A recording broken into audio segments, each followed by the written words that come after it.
I keep looking down at you.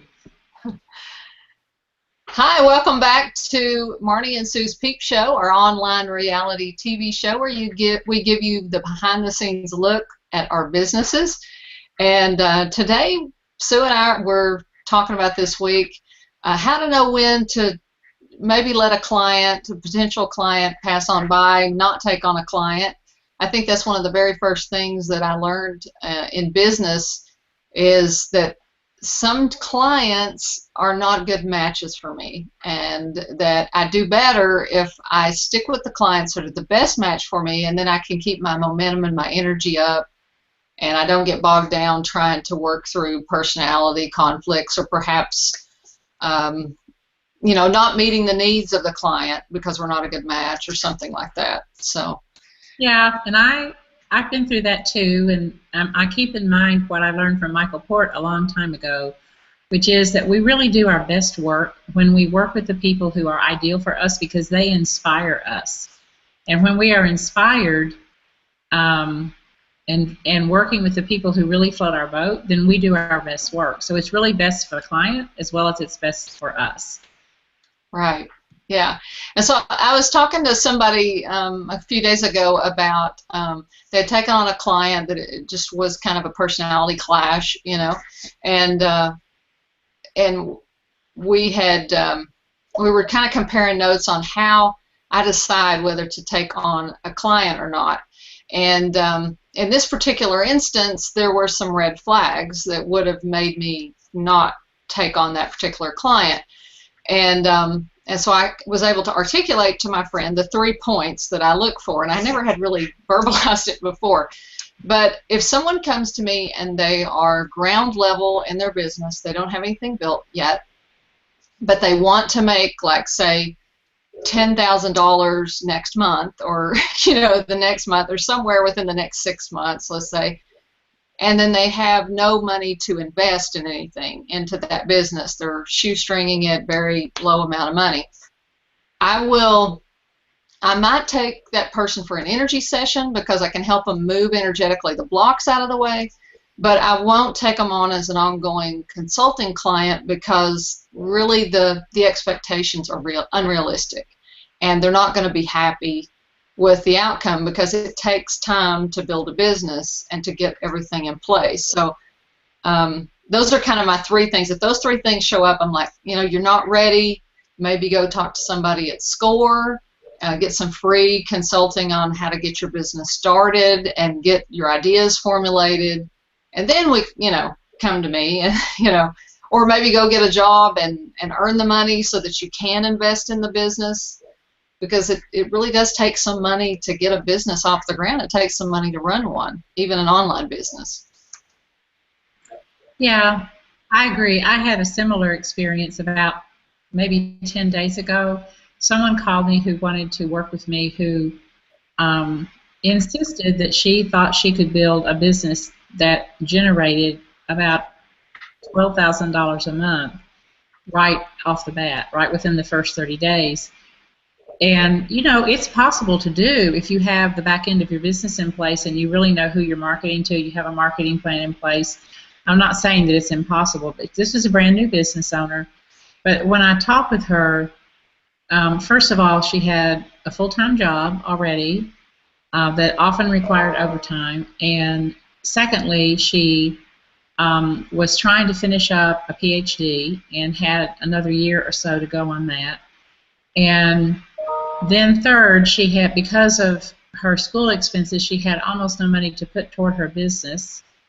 And then fourthly, she really didn't have, I asked her, well, how much time could you dedicate to this business right now? And she told me that for 4 days of the week, she could carve out an hour a day, which makes sense to me because she's working full time and she's going to school, and she's got a family. But you're not going to build a $12,000 a month business on 4 hours a week when you are starting at ground zero and you don't have a list. And in further conversation, I discovered she really didn't have a good idea of who her target market was, who she really wanted to serve. So she really needed to get clarity on who she was and what she wanted to do very succinctly and narrow that down. And also, she needed to get realistic about what it's like to own a business, because I think some people who have never owned their own business don't understand or think about or are not clear about what it really takes. And they have been fed this pipe dream that, 10 minutes a day will get you $10,000 a month, and it won't if you're starting out. I guess if you had a list of 200,000 people and they all knew you and were used to buying from you, it could possibly generate that if you were a very advanced, experienced business owner. But that is an unrealistic expectation. And I'm finding that a lot of people who want to have their own business have unrealistic expectations about how long it's going to take to build and how quickly they can build income. Now, another person on a related topic, and this is not the same person I was talking about first, but another person was telling me that she had a full-time job and she wanted to create her own business, but she didn't want to quit the full-time job until the business was generating as much income as her full-time job, and she was getting paid a pretty good amount. And I told her that eventually those lines were going to cross and that she was going to have to let go of the full-time job probably before her business gave her that same level of income, because there begins to be an opportunity cost. When you're working a 40-hour work week, you can't put in enough time to get your business to build up to the level that your job was at, and you're losing too much time working on it, so you're keeping yourself small by not letting go of the job and having the gumption and the faith that you can jump in and make it work. So at some point, I'm not saying right at the beginning, but at some point you have to just let go of the sure thing and go and build the thing that you want to build. And usually that's before the work that you are creating is giving you enough income that it totally 100% covers what you're making in your job, if you're making any kind of money at all in your job. So those are kind of two related things, I guess. That's a good one. That's a good point. Yeah. You can't have one foot in one thing and one in the other, and both of them thrive hardly. So you do have to there comes a point where you have to quit. Yeah, I tried to do that a long time ago. When I first was building Touch Therapy Center, the massage business, I needed to make money, and I went to work for a spa locally and was doing massages there, but then I had rented off a space and I was building my business. And it soon became very apparent to me that I could sit in the spa and hope that I was booked that day and make a third of the money, or I could let that spa go and just go say, I'm going to make this work and commit to it. And when you jump and commit, you really have to make it happen, right? And so once I did that commitment, then from the very beginning, I never didn't cover my cost, and within, I think, 2 or 3 months, I was showing, at least a little bit of a profit. You have to do that because the opportunity cost of sitting at the spa and hoping that I was booked that day was too high. It was keeping me from working on my own business. So you can't have it both ways. What you're trying to do is you're trying to avoid risk and pad your, pad things and have it both ways. And you really can't. If you're going to have your business, you got to have your business. It's kind of like you can't have your cake and eat it too. Most people who refuse to let go of their job remain hobbyists and just have a part-time thing on their own, and that's fine if that's what they want. And sometimes people can't leave their job because their insurance is tied to it, for instance. But at some point you have to make that leap and say, I'm a business owner, and I'm going to act like a business owner, and I'm going to work full-time on my business. Yeah, good advice. Yeah. So how is your intensive going? Yeah, so I think I talked about last week on the Peep show that I decided to kind of rapidly put together these 2 business intensive days. One is coming up January the 3rd in Nashville, and one is the following Friday, January the 9th, here in Florida. And I'm only going to take 4 people at each place, and we're going to sit around the table and really map out and work on what of it do they want to create in their business for 2015, what do they need to let go of, what do they need to plan out, are they kind of reinventing, are they shifting direction a little bit. And it's been kind of an experiment for me to see how that went, Marnie, because I decided to do it kind of last minute, and because people have to buy plane tickets, the deadline for signing up for that is tomorrow, because people have to have time to buy plane tickets to come, and I have to know what my numbers are. So the way it sits right now, I have 3 people out of 4. I have 1 seat left in Nashville. I have 2 seats left in Florida. But I have, you have to keep pushing over and over and over again. You have to keep letting people know. And sure enough, I sent out a newsletter today in which I mentioned this, and a gal wrote me and said, well, this is the first I've heard of it, and she signed up right away. Well, I have put out at least 5 emails, and I've put it out on social media, and I've put it out in a lot of Facebook forums that I'm on, and yet she says it's the first time she's heard of it. So that's just a good lesson too. People are busy, and just because you send them something doesn't mean they're going to see it. So you have to really give them a bunch of opportunities to see it. So I sent it out to my list today, and I put it on social media, put it on Facebook today, and tomorrow morning I'm going to send out one last email blast to my list. I'm still hoping that I will get the other 3 seats, the 2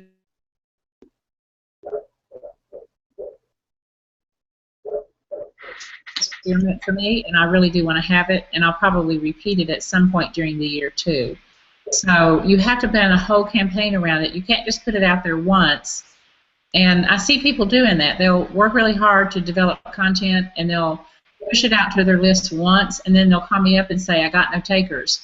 Well, you have to get it out there at least 7 times, and hopefully in 7 different ways. That's the rule of thumb. So, mixed results and a very short time frame. It's only been up a couple of weeks, and I kind of thought that the Nashville one might not make because January 3rd, a lot of people are still kind of vacationing. But in fact, I've got 3 people there and only 2 for Florida right now. So I guess nobody wants to come to sunny Florida and sit and talk about their business. That surprises me a little bit, but that's okay. Could be the timing, or who knows what. Yeah, it could be. It's really early in the year, but I did that because I wanted people to get their boost on for the year. So if you're seeing this today or tomorrow, because tomorrow is the cutoff day, you can go to my website, which is confidentmarketer.com, and look under Work with Sue, and it's the very first tab under Work with Sue, and there'll also be a pop-up. If you wait a few seconds, a pop-up will come up that'll give you information about it as well. But tomorrow is the drop dead day. I can't have anything. I've got to either commit to it or not commit to it by tomorrow so people can buy plane tickets. Have you thought about just getting on the phone and calling some of your better clients and just let them know that it's available? Because I really think that people don't see emails like they used to. Yeah, I have done a little bit of that. I haven't had time to do a whole lot, but I've called maybe 10 or 15 people that I thought might kind of lived in the area and I thought might be interested. And if I had time, I would do more. But it's not something I want my staff to do. That's a phone call I feel like I need to make, and I've just been real busy, so I haven't had a time to get further down my list than that. Yeah, it can be time consuming to make phone calls. It really can be time consuming. Yeah. Well, cool. I think it's great you've got as many people as you have on it. You pulled that off really fast, really. Yeah, I'm looking forward to it. Yeah, cool. So I've been doing my how to co-create your amazing life this week, and it's been really fun. I ended up with about 250 people registered, and yesterday we had 100 people live on the webinar, which I thought was fantastic. Show ratio. Very active group. Remind people the process that you did for this, because I thought it was very ingenious. Okay, yeah. It's a $147 class that I normally give, but I decided to give it away for free in December if they would just share it on their Facebook wall. And so I ended up getting a lot of people that are not normally signing up for my stuff, or people who always wanted to take something from me but never got around to it. Yeah. And the nice thing about it is I did it as a product that they added a coupon code in, so I have their names, their emails, their addresses, their phone numbers, and everything to be able to follow up with these people. Yeah. And I'm going to do some more phone stuff, and I'm going to do some direct mail campaign with these people. So, and it's given them a chance to see me in full force as a trainer and an energy worker. So they get to experience that. I think seeing is believing sometimes. So, and the back end thing of this is I have my momentum circles because this is all about co-creating your amazing life and the goal setting and everything. The thing I'm going to lead them into next is my 90-day, you know, make it happen program, where I help you craft a plan on a one-on-one phone call and then give them group support in very small groups, like no more than 6 people in a group, for 3 months. And it's really affordable group training, so I think it will be a no-brainer for these people if they're really serious about making a change in their life and taking the first step to move forward. So we'll see how well it goes. So I don't know. So the point that I want to make for everybody who's watching this or watching the replay later is that Marnie offered this course that she usually charges for at no cost in return for a person sharing that on their Facebook page, and consequently that helped Marnie build lists. But that if she just stopped there, it really wouldn't do that much benefit for her. So she has now a marketing funnel at the end of that, so that when a person participates in this free course, she has somewhere where she's leading them, where she wants them to buy next, and next. And that's exactly where I see people falling down, Marnie, is they will work really, really hard to be all over social media, but then they won't ever ask for the opt-in. They'll ask for likes on their business page instead, say, for instance. And they'll offer something for free, but then they won't have a follow-on offer. So if you've got a list but you're not marketing to the list, it doesn't do any good. Or if you offer something for free but then it doesn't lead somebody to do something for pay, then it doesn't do you any good. You're just spinning your wheels doing free stuff all the time. So you have to have that funnel. You have to have, where do you want this person to go from here, where they're entering and getting something from you that's really valuable and free to them. Where do you want to move them next, and next, so that they eventually have that opportunity to work with you and pay you to work with you? And Marnie has put together a good funnel for that. So my hat's off to you for that, Marnie, because I see a lot of people leave that kind of in the dirt. That's the problem. That's why they don't have any sales. They're really not making enough offers. Right. And I ended up doing, I've got my Crazy Christmas blowout thing going, so I have some. That's really cute, too. You make a very good Julia Child. Thanks. But, I've got some things in there that are like $9 or whatever. So a lot of the people that have signed up for the free thing have bought the little, multiple $9 things. And I had somebody ask me, why are you doing a $9 thing? You're way devaluing yourself. You're doing a 90-minute energy session audio for $9. Why do that? And so to answer their question, I kind of dissected it, and I realized that it's not about devaluing myself. It's about letting people on my list who maybe have never purchased before have an opportunity to buy and become buyers. It gives people an opportunity to experience me that wouldn't have any other way. And hopefully, from there on the thank you page of those pages, I have like a quick shift session with me, a 30-minute quick shift session for like $59. So I'm trying to lead them just gradually in to the next thing. So it's kind of like my loss leader on those things. And they were just audios that I already had, and they're audios with PDFs and stuff, and they were sitting there, so why not use them to build my list, or to try to take people from, just lists to buyers where they've actually made a purchase. I had somebody say to me the other day that they have built a multi-million-dollar business on $7 sales. Really?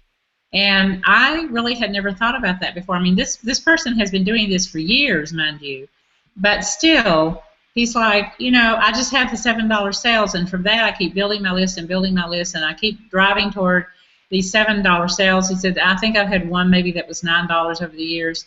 But after all these years, he's really built a responsive list, and when he puts something out for $7, he has like 80% of his list buying it. Wow. And the list over time has gotten huge. So he started out, struggling like everybody else to try to figure out the formula that would work for him. And this is the formula that has worked for him. And I admire him for that, because he stuck to it for a lot of years before he started figuring out that this little formula would work for him, that his buyers wanted content and they were willing to pay for it, but they weren't willing to pay real high prices. He uses a lot of PLR that he kind of dresses up, and and adds some other value to PLR. For people who don't know what that is, that's private label rights. When you buy content that someone else has developed and you are licensed to use it as if it is your own, that's called PLR, private label rights.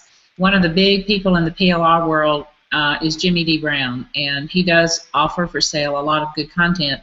And in fact, I think Jimmy actually credits himself with having created that term, private label rights. Is that true, Marnie? Do you know? I think so. He might have. I don't know. Yeah, I think he says that he actually invented the PLR label or industry, and he probably did. He's been in it a long, long time. So anyway, I've been thinking more about that $7 sale thing because in a way, you know, it's no brainer for a lot of people. So I might try that. I've tried it once this past year. As you know, I had a flash sale one Friday, a $7 flash sale, and I might do some more of that over the years. Now, I wanted to go back and ask you a question. When you were offering your free class, your $147 class for free, and you put it out on social media and you told people they could sign up for it, but they had to share it on their Facebook page, did you also buy Facebook advertising to get the word out in an even bigger way, or was all of this organic? It was all organic. I just did organic. Well, then, you know, you probably would have hit, I think you were trying to give away $50,000 worth of free content. Probably if you had done a Facebook ad, you would have hit that, don't you think? Because you weren't that far off. Probably. I ended up, well, I've still got people signing up, so I may be close to 38,000 now. Oh, really? Okay, that's awesome. Yeah. Yeah, that's really good. I like the idea of you having new people in your funnel. I think that's a real good thing and really handy to do because as were talking last week, you know, that Facebook reach is probably going to go bye-bye after the first of the year. Right. So it's good to be doing that now. Yeah. Did we have something else? What else was it we were going to talk about? I'm trying to think what else. I don't think we got any questions. Whoops, hang on. I can take a look at our page and see if anybody's asked a question. Okay. You know, I do really wish that people would come on and ask a question or even just add to the discussion, give us their idea, you know, the way that they think about some of the things we're talking about, because we'd love to have other people join us in the chat or live, you know, hook up into the Google Hangout. We can take up to, I think, 8 other people live. There can be 10 people live in a Google Hangout. And I know, you know, you say, well, I'm not camera ready, haven't brushed my hair or whatever, but it really doesn't matter to us. It's the conversation that counts. And if you don't want to do that, you can always say, well, what is your opinion about X, Y, and Z, and ask us a question in the chat, and we can read it on the dashboard and answer it. You can also send something ahead of time to info@confidentmarketer.com, and then we'll bring the question to the Peep show and answer it and chew on it for you for a while. Yeah. And if anybody needs the URL on following us so you get the updates and you don't miss any episodes, it's confidentmarketer.com/Peep show. Yeah, confidentmarketer.com Peep show. Okay, well, do you think that wraps it up for today? I think so. Yeah, we're okay. Now we'll be back after Christmas. Is that right? Or do we have one? Do we have one more next week, and then we're after? I think we have one more next week, and then we're off 2 weeks. Okay, you're probably right. So, and we'll send the link out here in a little while. Yeah. Okay, great. Okay, good to see you, Marnie. All right, you too. Take care. Bye, everybody. Bye.